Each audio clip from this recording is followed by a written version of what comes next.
자리에서 일어나셔서 오늘 우리에게 주실 하나님 말씀을 함께 읽겠습니다. 요한복음 15장 17절에서부터 21절까지입니다. 함께 읽겠습니다. 내가 이것을 너희에게 명함은 너희가 서로 사랑하게 하려 함이로라. 세상이 너희를 미워하면 너희보다 먼저 나를 미워한 줄을 알라.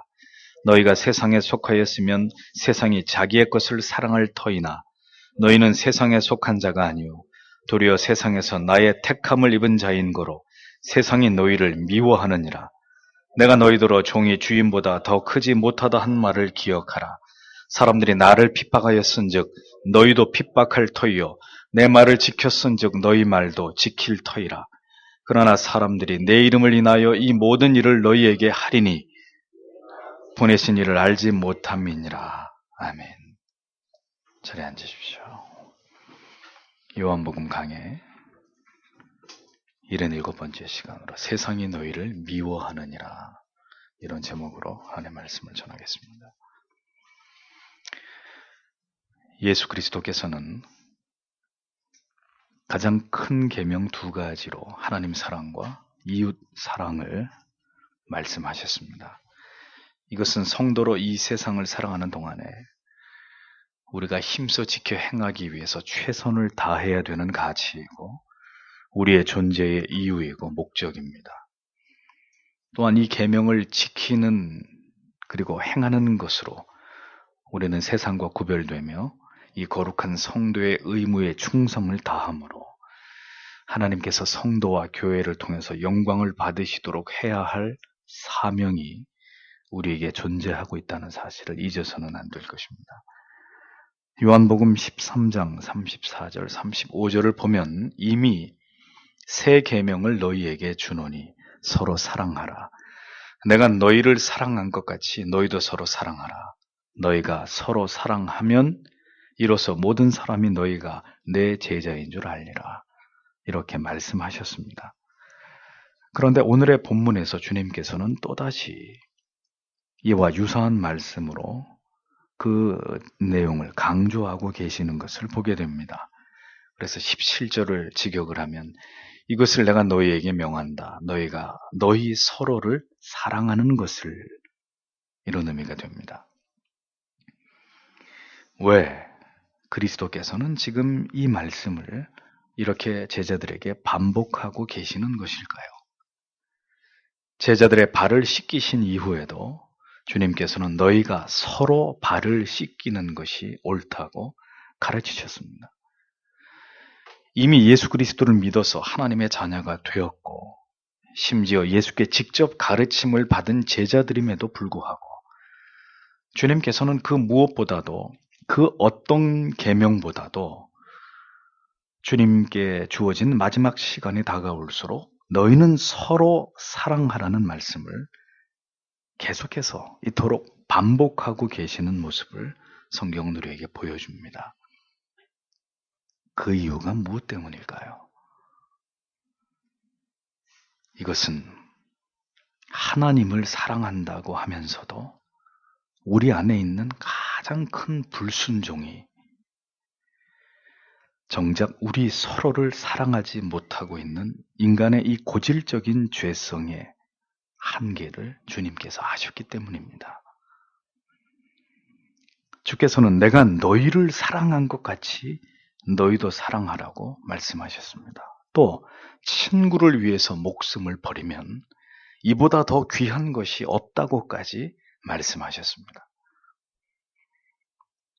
정직하게 말해서 하나님을 사랑한다고 말하는 많은 사람들 가운데서, 그리고 바른 진리를 쫓아간다고 자부하는 사람들 가운데서 형제를, 부모를, 지체와 이웃을 진실하게 사랑하지 못하는 사람이 결코 작지 않다는 것은 무엇을 의미하는 것일까요? 하나님을 사랑하는 것은 신자에게 너무나 당연한 것입니다. 그러나 진실되게 하나님을 사랑하지 않으면서 신앙생활을 형식적으로 지속하는 일도 결코 쉬운 일은 아니겠지만 이보다 더 문제가 심각한데도 신자들이 스스로 자각하지 못하고 있는 또 하나의 문제는 바로 서로를 진실되게 사랑하지 못하고 살아가고 있는 바로 우리 자신들의 모습이라는 것입니다. 우리는 이 말씀을 매우 심각하게 그리고 매우 부끄러운 마음으로 우리의 마음에 깊이 새겨볼 필요가 있습니다. 오늘 주님께서 주시는 이 말씀이 결코 우리의 귓가를 스쳐 지나가는 그런 가벼운 말씀으로 절대로 우리가 그렇게 이 말씀을 받아서는 안 될 것입니다. 여러분의 마음으로 한번 대답해 보십시오. 벌써 수년째, 수십 년째 부부로 살아가고 있는 여러분의 아내와 남편을 진실로 사랑하고 계십니까? 여러분의 자녀를 여러분의 보상심리와 욕심을 채우기 위한 수단이 아니라 그 자녀의 모습 그대로를 그렇게 사랑하고 계십니까? 우리의 존재의 근원이신 우리의 부모님을 진심으로 마음을 다해서 우리가 그렇게 그분들을 사랑해 드리고 있는지를 생각해 보십시오. 교회에서 수년 동안 함께 성도와 지체로 그렇게 지내고 있는 여러분의 옆에 앉은 지체를 생각해 보십시오. 그들을 진심으로 사랑하고 계십니까? 그들의 아픔을 충분히 느끼고 계시고 그래서 그들을 위해 눈물로 기도하시는 시간들이 하루의 시간 가운데 얼마나 되십니까? 많은 사람들이, 그것도 신자라 이름하는 사람들이 마땅히 사랑해야 될 사람들을 결코 사랑하지 못하면서 그렇게 자포자기하는 심정으로 오늘도 살아가고 있는 것이 현실입니다. 남편을, 아내를, 부모님을, 자녀를 온전히 사랑하지 못하면서 오늘도 애정과 또 한편 증오를 가지고 이 모순된 관계 속에서 버거워하면서 어색한 공존을 하고 있는 이것이 우리의 감출 수 없는 현실이라는 것을 보게 됩니다. 우리는 그렇게 이웃을 사랑하라는, 서로 사랑하라는 주님의 말씀을 언제나 예사로 듣고 그렇게 지나치고 있는 것은 아닌지 우리는 우리 자신에게 냉정하게 물어볼 필요가 있습니다. 물론 노력하시지 않은 것은 아닐 것입니다. 사랑하고 용납하고 인내하려고 관계를 개선해 보려고 여러분도 노력을 하셨을 것입니다. 그러나 그렇게 사람의 노력에 의한 것이 아닌 진실로 예수 그리스도의 보혈의 능력으로 하나님께서 사랑하게 하시는 그 은혜를 베풀어 주심으로 말미암아 우리가 진심으로 사랑할 수 없는 사람을 사랑하게 되는 이런 기적을 우리의 삶 속에서 우리가 경험하고 있는지를 깊이 생각해 볼 필요가 있다는 것입니다. 우리가 이렇게 내가 아닌 다른 사람들을 향해서 지속적으로 진심으로 사랑하지 못하는 존재임을 아시기 때문에 주님께서는 그토록 서로 사랑할 것을 강조하시고 또 강조하시면서 성경에 적지 않은 말씀 속에서 서로 사랑의 이 계명을 거듭 반복해서 말씀하고 계시는 것을 우리가 보게 되는 것이라는 겁니다. 우리는 이제 이 말씀 앞에서 정직하게 나의 삶을 돌아볼 필요가 있습니다. 사랑을 포기하고 사시는 것은 아닙니까? 사랑을 위해서 어떤 노력도 하지 않고 있는 그런 지경에 이르러 있는 것은 아닙니까? 사랑이라는 감정을 아예 잊어버리고 아예 그냥 그 감정을 벗어 던진 채로 그렇게 살아가고 계시는 것은 아닌지 우리는 우리 안에 이 부분을 깊숙이 들여다볼 필요가 있는 것입니다. 우리에게 이러한 부분이 그대로 존재하고 있다는 것은 우리가 결코 혀로서만 사랑할 뿐이지 우리의 가슴으로 마음을 다해서 나의 사랑이 아닌 예수 그리스도의 그 사랑으로 뜨겁게 사랑하지 않고 살아가고 있다는 분명한 증거가 되는 것입니다. 우리는 이렇게 사랑을 받는 것에 여전히 익숙할 뿐, 여전히 사랑하는 일에는, 서로 사랑하는 일에는 지극히 인색하고 부자연스러운 존재라는 것을 부인할 수 없습니다. 그것은 우리가 전적으로 타락하고 부패하고 무능한 지독하게 이기적인 죄인들이기 때문이라는 거죠. 죄인들에게 사랑이라는 감정은 언제나 쉽게 고갈되기 마련입니다. 사랑에 채워지지 않으면 사랑은 모두 식어져 버리게 되는 것이고 도저히 사랑할 수 없는 사랑에 있어 불구가 되어버리기 쉬운 존재가 바로 죄 아래에 있는 인생들이라는 것을 우리는 잊어서는 안 됩니다. 타락한 인생들은 정말 사랑이 부족한 존재들입니다. 사실상 주의 사랑과 은혜가 날마다 우리에게 부어지지 않는다면 우리가 누군가를 진실되게 사랑하며 살아간다는 것은 불가능한 일입니다. 우리는 사랑에 있어서 얼마나 형식적이고 우리 자신조차도 올바로 사랑할 수 없는 사랑의 불구자들이 아닐 수 없는지에 대해서 우리가 뼈저리게 우리 자신 안에서 그러한 부분에 대해서 절망해야 합니다. 그러나 주님께서는 이렇게 서로 사랑하라고 말씀하셨다면 이것은 결코 할 수 없는 일을 하라고 우리에게 윽박지르고 계시는 것이 아니라는 것을 또한 우리는 믿어야 합니다. 우리에게는 소망이 없지만 우리는 결코 서로 사랑하라는 말씀을 죽을 때까지 지켜 행할 수 없는 무능한 존재이지만 그런데 그런 우리를 향해 서로 사랑하라고 말씀하신 주님의 그 명령은, 그 말씀은 절대 공허한 것이 아니라는 거죠. 주의 사랑이 우리에게 부어지고 그 사랑을 공급받을 때 우리 자신은 할 수 없지만 그 사랑으로 그 우리의 가슴을 뜨겁게 하시는 주의 은혜로 우리는 우리가 사랑해야 하는 사람들을 사랑하면서 살아갈 수 있다는 것을 우리는 또한 부정해서는 안 된다는 거죠. 그래, 우리는 타락한 인생이니까 아무도 사랑할 수 없어. 이렇게 살아가는 게 당연한 것이야. 그렇게 변명하고 그 핑계 뒤에 우리를 감추어 놓아서는 안 된다는 것이 또한 주의 뜻이라는 것입니다. 죄인들에게 주의 은혜가 임하게 될 때 우리는 비로소 서로 사랑할 수 있는 존재들이 될 수 있습니다.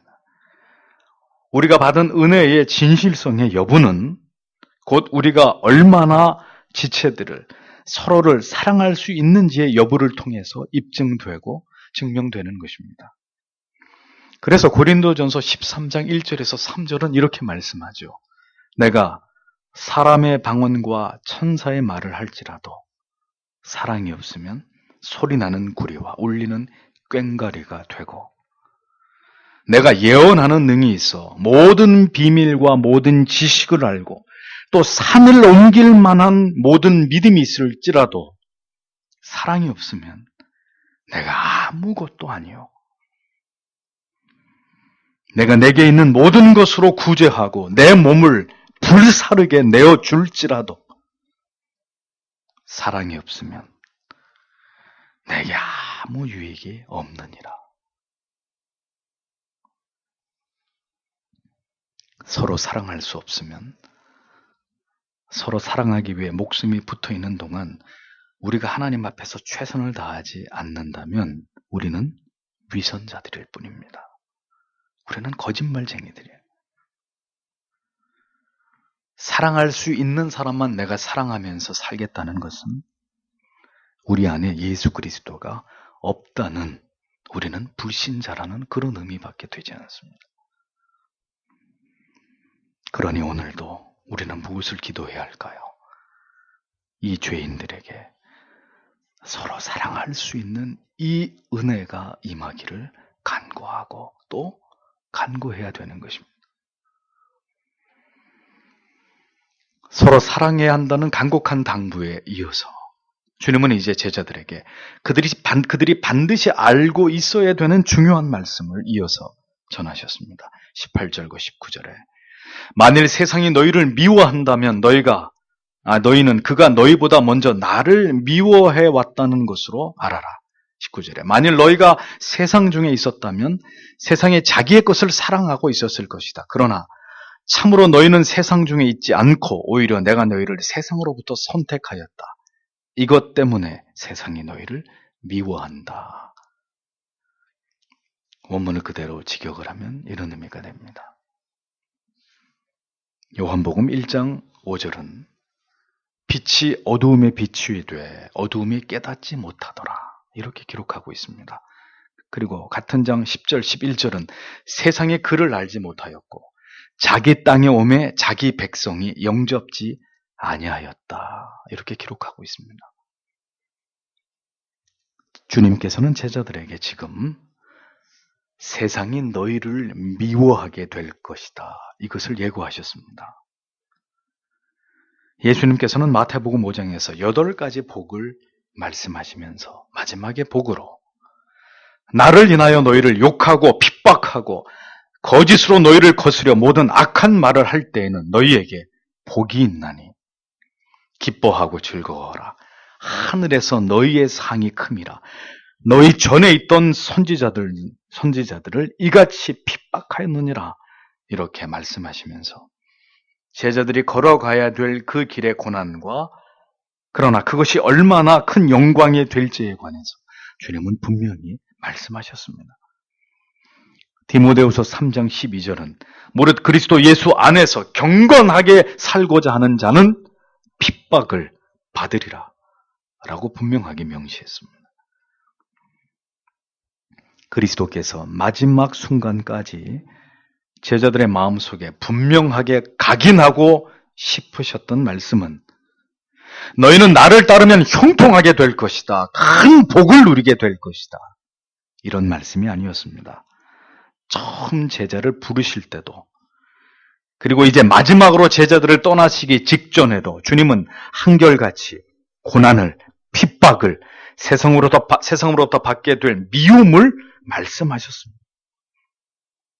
성경은 이 고난의 신학, 핍박과 박해를 견디는 믿음에 관해서 흘러넘치고 있습니다. 이 세상에서 신자는 예수 그리스도를 믿는 신실한 믿음을 지켜나가는 신자는 반드시 핍박과 고난을 피해갈 수 없음을 성경은 명백하게 말씀하고 있습니다. 이것은 부정할 수 없는 진리입니다. 주님께서는 세상이 너희를 반드시 미워하게 되어 있다고 못 박아 말씀하셨습니다. 미워할 수도 있고 미워하지 않을 수도 있는 것이 아닙니다. 예수께서 이 세상으로부터 미움을 당하셨듯이 너희도 이 세상으로부터 미움을 받게 될 것이라고 주님은 분명하게 말씀하셨습니다. 예수 그리스도께서 이 세상에 오신 이후로 세상은 계속해서 그리스도를 미워해 오고 있다. 이 부분을 진행형으로 설명하면서 이 사실을 설명합니다. 너희보다 먼저 나를 미워해 오고 있었다. 원문에 그렇게 기록되어 있습니다. 예수께서는 자신을 열렬히 환영해주고 지지해주는 무리들로 넘쳐나는 그런 세상에 오신 것이 결코 아니셨습니다. 범세계적으로 지지를 받으시기 위해서, 높임을 받으시기 위해서 이 세상에 주님이 오셨다면 왜 그토록 낮고 천한 모습으로 그리고 30년 가까이 자기를 세상에 숨기시면서 그런 시간을 이 세상에 보내셔야만 하셨을까요? 그것은 주의 뜻이 아니셨기 때문입니다. 복음은, 진리는 모든 사람들과 이 세상 모두를 위한 것이 결코 아닙니다. 택함을 입은 소수들을 위한 것입니다. 그리스도의 오심은 내 아버지께서 나에게 불러내신 자들만을 위한 것이라고 주님은 분명하게 말씀하신 것을 여러분이 기억하고 있지 않습니까? 그러니 소수의 그리스도를 믿게 될 하나님의 자녀들을 제외한 세상과 세상 사람들은 모두 그리스도를 미워하는 자들이 될 수밖에 없는 것입니다. 그렇게 주님은 세상의 미움을 받기 위해서 이 세상에 오셨다고 복음서의 처음은 우리에게 이미 이 진리를 말씀해 주고 있었습니다. 여러분에게 자주 드렸던 말씀 가운데 하나는 우리는, 신자는 이 세상에서 누구인가 하는 주제였습니다. 우리는 과연 세상의 명예와 권력과 성공과 인기를 거머쥐는 것을 허락받은 자인지를 우리는 성경을 통해서 진지하게 사유해 볼 필요가 있다는 말씀을 자주 여러분들에게 역설한 바가 있습니다. 오늘도 다시 이 말씀을 여러분에게 드리지만 우리는 주님께서 말씀하신 세상으로부터의 미움이라는 주제를 또다시 진지하게 생각해 보아야만 합니다. 세상으로부터 성도가 미움을 받는 이유는 무엇 때문일까요? 그리스도인들의 타락 때문일까요? 그들의 부패와 부도덕과 신앙과 삶이 일치되지 않음 때문에 인한 경멸과 혐오 때문에 우리가 세상에서 미움을 받는 것일까요? 물론 이러한 이유도 부정할 수 없습니다. 이것이 오늘날 교회와 성도들이 세상으로부터 조롱과 미움을 받는 이유 중에 하나가 될 수도 있을 것입니다. 하지만 그보다 더 본질적인 교회와 성도가 모든 시대 속에서 핍박과 박해와 증오의 대상이 되었던 이유를 주님께서는 분명하게 우리에게 설명하십니다. 그것은 세상이 예수 그리스도 자체를 싫어하고 미워하고 멸시했기 때문이다라는 것입니다.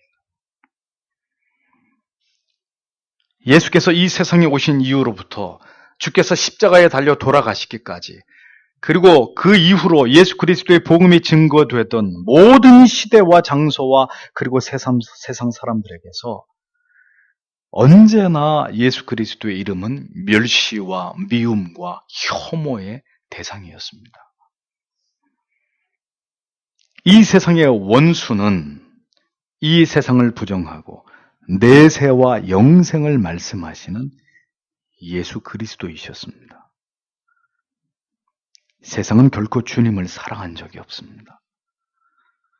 하나님께서 지으신 세상이고 그의 피조물에 지나지 않는 이 세상이지만 세상은 작심을 하고 하나님의 존재하심을 부정하고 그의 아들을 통해서 이 세상을 구원하시고자 하신 하나님의 구속의 역사를 비웃고 조롱해왔습니다.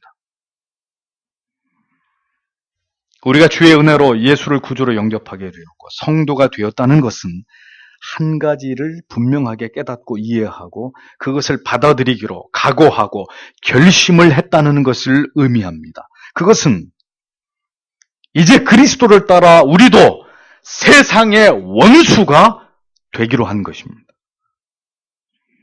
진리 때문에 우리도 세상의 미움을 받는 자리로 내 삶을 옮기기를 결정한 것입니다.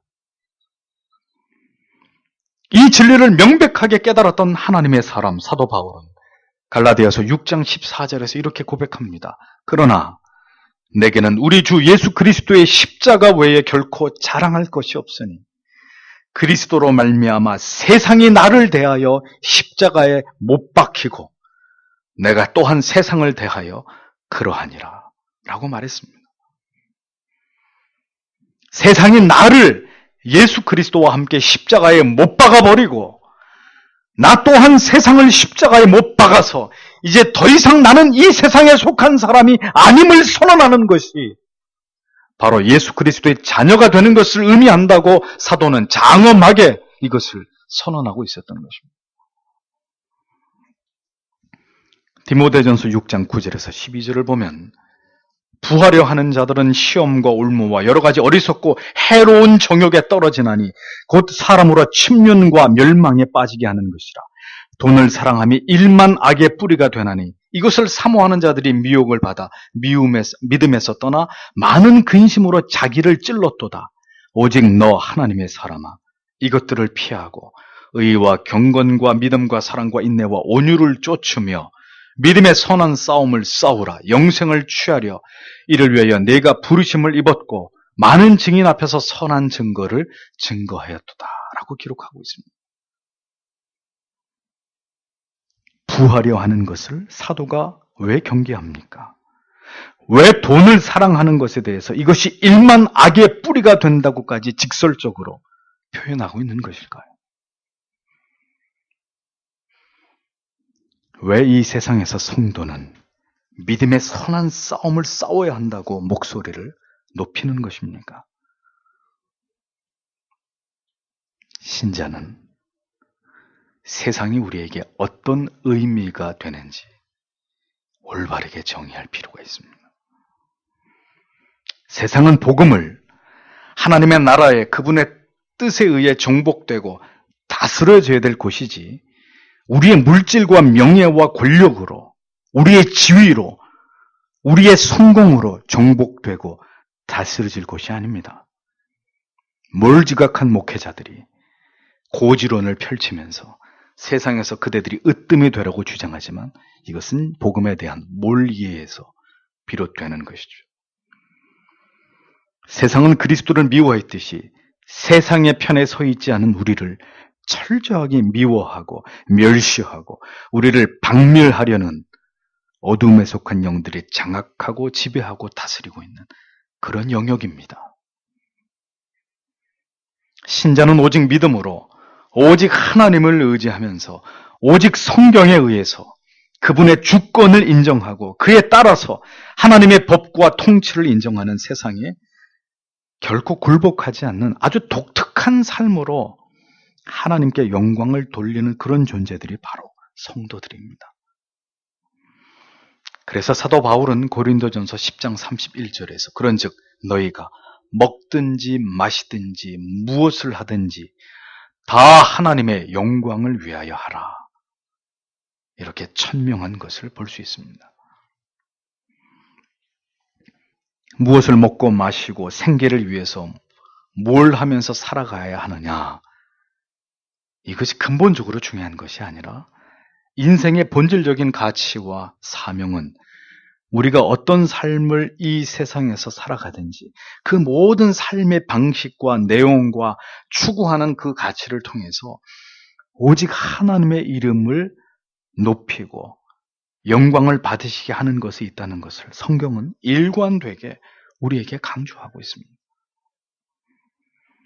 우리가 만약에 하나님께 속하지 않고 세상에 속한 자라면 우리는 당연히 세상을 통해서 사랑을 받을 수 있을 것입니다. 우리가 원하는 모든 것들을 세상으로부터 얻어낼 수 있을 것입니다. 세상의 편에 설 때 세상이 주는 보상이 없다면 누가 하나님을 등지고 십자가로부터 돌아서겠습니까?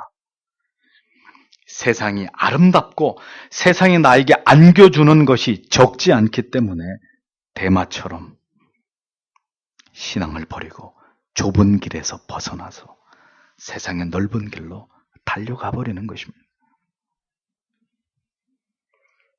주님께서는 너희가 세상에 속한 자가 아니라 나에게 속한 자들이기에 내가 택한 자들이기에 세상이 내게 대해서 그렇게 한 것처럼 너희들에게도 그 극렬한 미움과 분노를 멸시와 핍박의 이빨과 발톱을 드러내게 될 것이라고 말씀하고 계십니다. 왜 타락한 교회들은 예수를 믿음으로 이제 모든 고통은 사라지고 행복이, 축복이 넘칠 것이라는 거짓 복음으로 영혼들을 회유하고 기만합니까? 왜 기복주의의 거짓된 신앙에서 여전히 돌아서지 않는 것일까요? 세상으로부터 미움을 받는 것은 그대가 참된 성도라는 증거입니다. 진정한 하나님의 자녀라는 명백한 이유입니다.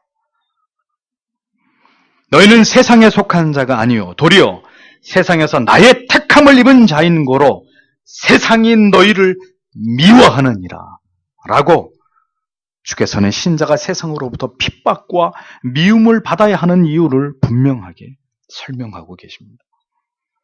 사람들은 도덕적인 회복이 있어야 교회가 세상으로부터 인정을 받을 수 있다고 주장합니다.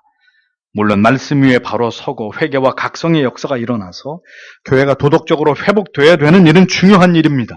그러나 묻고 싶습니다. 그럼 도덕적으로 회복이 되면 이제 세상이 교회와 성도를 핍박하지 않는 그런 시대가 과연 올까요? 그것은 지극히 인간적인 생각일 따름입니다. 이 땅에 세워진 참된 교회와 올바른 성도는 반드시 세상에 의해서 그리고 타락한 교권주의에 의해서 반드시 핍박을 받고 미움을, 멸시를 당하게 되어 있습니다. 진리의 편에서 바른 말을 하고 올바른 진리를 외칠 때 세상과 타락한 종교적인 정치가들에 의해서 칼을 맞게 되어 있는 것이 기정사실인 겁니다. 그러므로 그리스도께서 사랑하시는 성도 여러분, 세상으로부터 진리 때문에 여러분들이 당할 핍박과 고난과 불이익을 두려워하는 자들이 되지 마십시오. 이는 주께서 예언한 당연한 것이고 오히려 그런 고난이 없는 것이 우리가 두려워해야 될 일이죠. 고난을, 핍박을 피하지 마십시오. 주께서 그들을 위해 십자가의 고난을 피하셨습니까?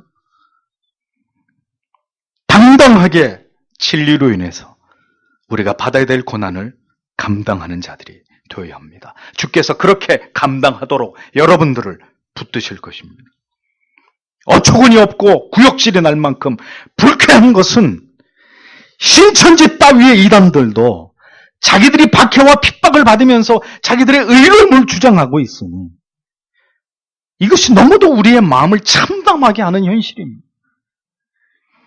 진정한 교회와 성도가 예수 때문에, 복음 때문에 핍박과 박해를 받을 일이 없으니 이제는 사이비 이단들이 자기들이 애매하게 미움을 당하고 핍박을 당한다고 목소리를 높이고 있는 이런 참담한 일이 우리의 현실이 되어버렸습니다.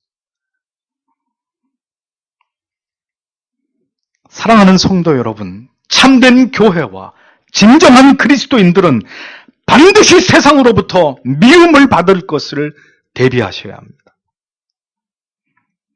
여러분이 어떤 일을 하시든지 그곳에서 여러분이 신실한 그리스도임을 드러내는 그 순간 여러분은 싸늘한 시선으로 여러분을 바라보고 이후로 철저하게 여러분들을 차별하고 냉대하는 세상의 시선을 느끼게 될 것입니다.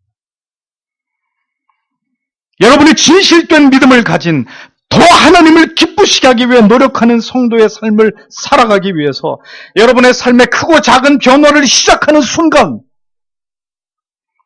여러분은 지금까지의 사랑과 우정을 유지해 오던 가족들로부터, 친지들로부터, 그리고 벗들로부터 서서히 핍박과 상처와 마음의 아픔을 견뎌내야 되는 일들을 겪기 시작할 것입니다.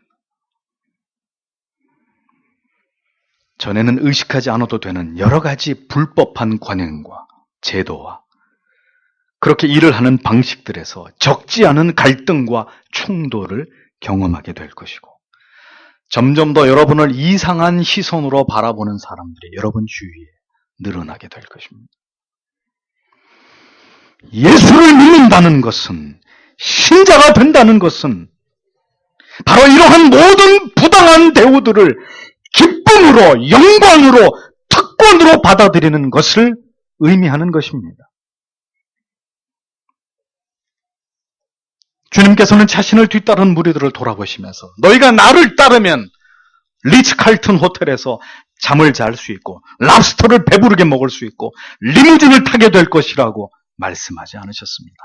여우도 굴이 있고 하늘에 나는 새도 둥지가 있지만 인자는 머리둘 곳조차 없다고. 그런데도 너희가 나를 따를 셈이냐고. 주님은 그렇게 말씀하셨습니다. 세상이 여러분을 미워하게 될 것입니다. 잊어버리지 마십시오. 가정에서도, 학교에서도, 직장에서도, 심지어 넓은 길을 가는 성경적인 올바른 믿음이 없는 교회와 교인들 틈 사이에서도, 어느 곳에서도 우리는 환영받지 못하는 그런 자들이 되는 것입니다. 세상에서 박수 갈채를 받고 부러워하는 시선을 한 몸에 받을 생각일랑 집어치우십시오. 우리는 멸시와 조롱과 비웃음을 당하게 될 뿐입니다. 주께서 그 길을 걸어가신 것처럼 우리도 그 수치스러운 길을, 그러나 주님을 바라봄으로 당당하게 기쁨으로 걸어가야 할 것입니다.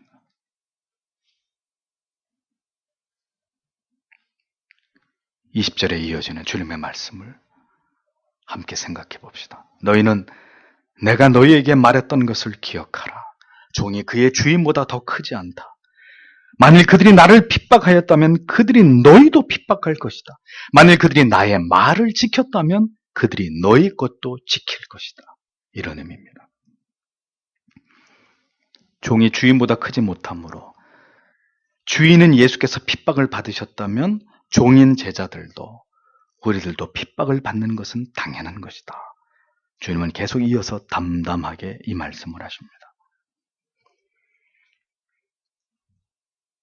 주님이 세상에서 미움을 당하셨듯이 우리도 미움과 핍박을 당한다면 그것이 바로 우리가 진정한 그리스도의 제자임의 증거가 된다는 사실을 말씀합니다. 그러니까 박해도 참된 제자의 증표라면, 이어서 주께서 하신 말씀을 받아들이고 주를 믿어서 성도가 된 자들이 있는 것처럼, 우리가 주의 복음을, 그 순전한 복음을 우리가 증거할 때 역시 우리가 전파하는 이 원시적인, 이 미련해 보이는 이 복음을 통해서도 진리를 받아들이고 예수를 구주로 믿는, 그래서 참된 진리로 돌아오는 자들이 우리에게도 나타나게 된다는 거예요. 우리가 전하는 그 복음을 통해서, 주의 복음을 통해서도 주께로 돌아오는 자들이 있었듯이, 너희가 진정한 내 제자라면 너희가 전하는 내 복음을 통해서도 너희 시대에 내게로 돌아올 자들이 분명히 있을 것이다. 주님이 그렇게 말씀하십니다. 미움과 박해와 핍박과 조롱만 있는 것이 아니라 주의 말씀을 믿는 자들이 있었듯이, 우리가 진리를 전할 때 그 진리 앞으로 나아오는 자들 또한 반드시 보게 될 것이라고 주님은 말씀해 주셨습니다. 그 증거가 바로 여러분들입니다. 오늘도 참된 진리를 따라가기 위해서 이 자그마한 예배당에 모여든 여러분들이 이 말씀의 증거입니다. 우리가 주로 말미암아 참된 복음과 진리로 인해서 박해를 당하고 조롱을 당할 때 성도 여러분, 크게 기뻐하시고 감사하셔야 합니다. 우리가 진정으로 그리스도를 사랑하고 그의 계명을 지키기를 소원하는 신실한 그리스도인이라는 증거이기 때문입니다. 한편 우리가 염려하고 걱정해야 될 바는, 우리에게 아무런 박해도 핍박도 불이익도 조롱을 당하거나 손해를 보는 일도 없다면 이것은 뭘 의미하는 것인가를 생각해 봐야 되는 거죠.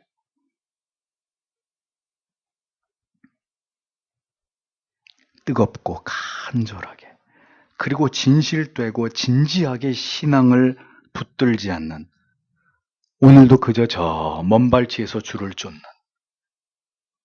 그 사람이 그리스도이냐? 라고 아무도 그의 정체를 알지 못하는 우리가 그런 사람이라면 우리는 누구일까요?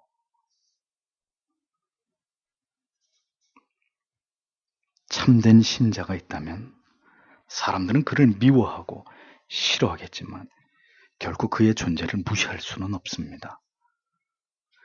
그들이 불법을 자행하려 하는 순간에 언제나 법을 지키는 그들 가운데 있는 참된 신자를 의식하게 될 것입니다. 그것이 바로 빛과 소금의 삶입니다. 그렇게 불의와 불법을 행하는 자들을 불편하게 만들어야 하는 사람들이 진리의 편에 선 사람들입니다. 그러니 눈에 가시 같은 올바른 신자는 세상에 의해서, 악한 자들에 의해서 기어이 도려냄을, 내침을 당할 수밖에 없는 그런 존재들이 될 수밖에 없는 것입니다. 모든 시대 속에서, 역사 속에서 그렇게 성도와 교회는 세상에 베어짐을 당했던 그런 사람들이었습니다. 세상은 자신을 배반한 무리들에게 결코 자비를 베풀지 않습니다. 하나님을 대적하는 세상은 그렇게 하나님의 아들을 나무에 달아 죽였고, 그 이후에 모든 제자들과 사도들과 그리고 성도들을 그렇게 칼로 베고 톱으로 켜고 나무에 매 달아서 불태우고 맹세의 밥이 되게 했습니다.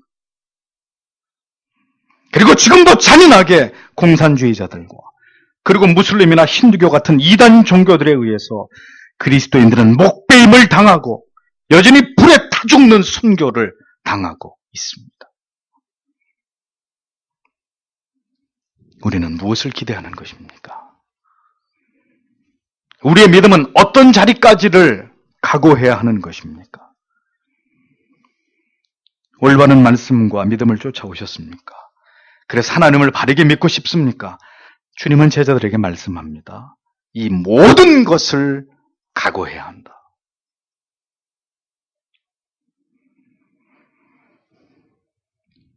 영원한 천국의 면류관, 영생의 소망도 결국 이 믿음 가운데서 이러한 세상에서 받을 미움이 각오된 자에게 허락된 것이라는 것을 우리는 잊지 말아야 합니다.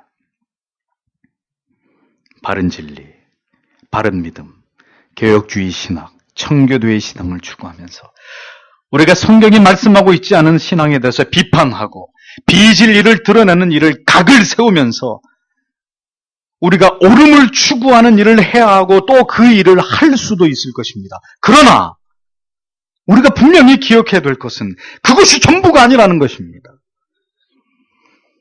부디 주께서 우리의 믿음을 강건케 하심으로 주께서 가신 그 길을 이 세상에서 우리도 갈 수 있도록 우리를 붙들어 주시고 우리와 함께 해 주시기를 우리는 주님 앞에 늘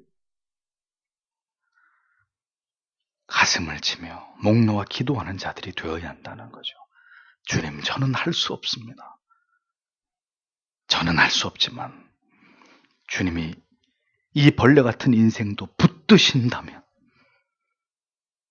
하나님을 기쁘시게 하는, 복음을 배반하지 않는 하나님, 그런 인생으로 하나님께 영광을 돌리다가 내 삶을 주께 드릴 터이니 주님 부디 이 벌레 같은 인생을 붙들어 주셔서 그렇게 살아가도록 도와주시옵소서. 기도해야 되는 것이죠. 그것이 이 세상에서 성도로 살아가는 동안 우리가 늘 마음에 품어야 되는 참된 소망이라는 것입니다. 여기까지 말씀하시면서 주님께서는 세상이라는 단어를 6번이나 사용하셨습니다. 다시 말씀드립니다. 세상이 우리에게 어떤 존재인지를 신자는 올바로 정의할 수 있어야 한다.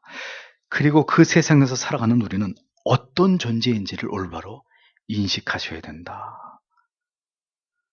신자는 이 문제를 분명하게 깨닫고 이해해야 되는 사람들입니다. 주님께서는 21절에서 이렇게 말씀하십니다. 그러나 그들이 나의 이름 때문에 이 모든 것들을 너희에게 행할 것이다. 왜냐하면 그들이 나를 보내신 일을 알지 못해왔기 때문이다. 이렇게 적고 있습니다. 주님께서는 다시 한번 이제 제자들이 세상으로부터 당하게 될 모든 미움의 원인이 바로 자신에게 있다는 사실을 설명합니다. 내 이름을 인하여 이렇게 기록되어 있죠. 그렇습니다. 우리가 주님을 안다는 이유 때문에, 그를 우리의 구주라고 인정하고 이것을 확신한다는 이유 때문에 우리는 모든 세상에서 미움과 박해와 핍박과 시련과 모든 불이익을 당하게 되는 것이다 라고 말씀합니다. 그대의 주인은 누구이뇨? 나의 주는 가이사가 아니라 우리의 구주 예수 그리스도이시오. 그 한마디에 초대교회 성도들은 더 이상 이 세상에서 살아갈 수 없는 자들이 되었습니다. 그러니 그 믿음과 고백을 가진 그 성도를 하나님께서 왜 사랑하시지 않겠습니까? 그를 위해 천국의 면류관을 왜 하나님께서 예비하시지 않겠습니까? 우리를 위해 거처를 예비하시고 영원토록 하나님과 함께 영생을 누릴 자로 그 믿음의 고백을 가진 자를 왜 하나님이 영광스럽게 영화롭게 그의 나라에 들어갈 때 우리를 그렇게 변화시키지 않겠습니까? 이것이 바로 성도의 궁극적인 영광이라는 것이죠. 이 세상에서의 물질적인 형통의 보상이 영광이 아니라 더 많은 것들을 누리고 더 많은 특혜를 어떤 안위를 보장받는 것이 영광이 아니라 영원히 천국에서 하나님과 함께 영원토록 존재하게 되는 영원토록 복락을 누리게 되는 이것이 바로 모든 성도가 품어야 될 궁극의 영광이라는 것입니다. 세상에서 그리스도께서 모든 핍박을 당하시고 그를 좇는 우리까지 그분의 이름 때문에 모든 세상의 미움과 핍박을 받게 되는 이유는 나를 보내신 이를 예전이나 지금이나 앞으로도 이 세상이 알지 못할 것이기 때문이다. 주님은 말씀하셨습니다. 하나님에 대한, 예수 그리스도에 대한, 복음과 진리에 대한 그 깊은 무지 때문에 그들은 그렇게 주님을 그리고 그분의 제자인 우리들을 오늘에 이르기까지 그렇게 핍박하고 미워해 왔다고 주님은 이미 말씀해 놓으신 것이죠. 그렇습니다. 여전히 이 세상은 그 세상의 주인이신 하나님을 그리고 이 세상을 구원하시기 위해서 세상에 오신 주님을 알지 못하고 있습니다. 아니, 알고 싶어 하지 않습니다. 그 무지로 말미암아 그리스도께서 이 땅에 오신 이후로 줄곧 그리스도인들은 세상으로부터 미움과 증오와 혐오와 핍박을 받아온 것이다. 성경은 우리에게 분명하게 말씀합니다. 그러므로 사랑하는 성도 여러분, 세상에서 믿음을 가지고 살아가는 일들이 눈물 나도록 서러우십니까? 오늘도 여러분들을 핍박하고 조롱하고 여러분들을 눈에 가시처럼 여기는 그런 가족과 직장의 동료들과 그리고 여러분들을 괴롭히는 자들이 있다면 성도 여러분, 그 사실로 인해서 깊이 주님께 감사하십시오. 그 아픔 속에서, 그 고통 속에서, 그 상처 속에서, 그 미움으로 가득한 상황 속에서 우리는 우리 자신이 누구인지를 더 선명하게 알 수 있기 때문입니다. 눈물을 삼키고 가슴을 쥐어 뜯으면서 우리가 목 놓아 부를 수 있는 그 이름이 오직 예수뿐인 것에 대해서 여러분은 깊이 감사할 수 있는 그런 사람이 되어야 합니다. 누가 우리를 그리스도의 사랑에서 끊으리요? 환난이나 권고나 핍박이나 기근이나 지진이나 위험이나 칼이랴. 기록된 바 우리가 종일 주를 위하여 죽임을 당하게 되고 도살할 양같이 여김을 받았나이다 함과 같으니라. 그러나 이 모든 일이 우리를 사랑하시는 이로 말미암아 우리가 넉넉히 이기느니라. 바울은 그렇게 말하고 있습니다. 성도 여러분, 이 세상에서 하나님을 신앙한다는 것이 신앙이 무엇인지를 깊이 생각하십시오. 요한복음의 시작에서부터 복음은 우리에게 무엇을 강조하고 있는지를 유의해서 보십시오. 주님이 외치는 그 피 묻은 복음이 우리에게 무엇을 깨닫게 하고 있는지를 생각하십시오. 그 믿음을, 주께서 외치신 그 복음을 굳게 지키고 붙들어야 여러분이 참된 구원에 이를 수 있는 것입니다. 여러분들이 참된 신자가 될 수 있는 것입니다. 제자들에게 당부하시고 또 당부하신 그 모든 마지막의 교훈의 말씀 한 어절 한 어절을 여러분이 마음에 새기시고 그 믿음 주시기를, 그 믿음으로 주님을 신앙할 수 있게 되기를, 그 주의 뒤를 쫓는 자가 될 수 있기를 오늘도 주님 앞에 기도하시는 여러분들이 되셔야 합니다. 신앙에서 이것보다 중요한 가치는 없습니다. 성경 전체를 통틀어서 여러분들이 깨달아야 될 진리 가운데 이 진리보다 중요한 진리는 없습니다.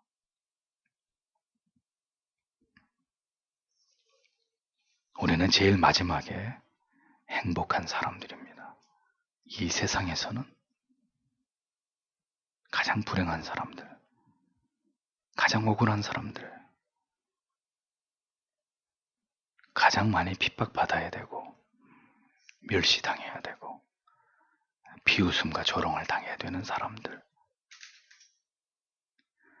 그들이 바로 예수 그리스도의 뒤를 쫓아가는 그분의 제자들이라는 것을 기억하십시오. 세상에서 받을 모든 영광을 포기하십시오. 그래야 주님 앞에 섰을 때 영원히 빛나는 멸관을 받아쓰고 영원히 주와 함께 영생 복락을 누리는 하나님의 자녀들이 되실 수 있는 것입니다. 기도하겠습니다.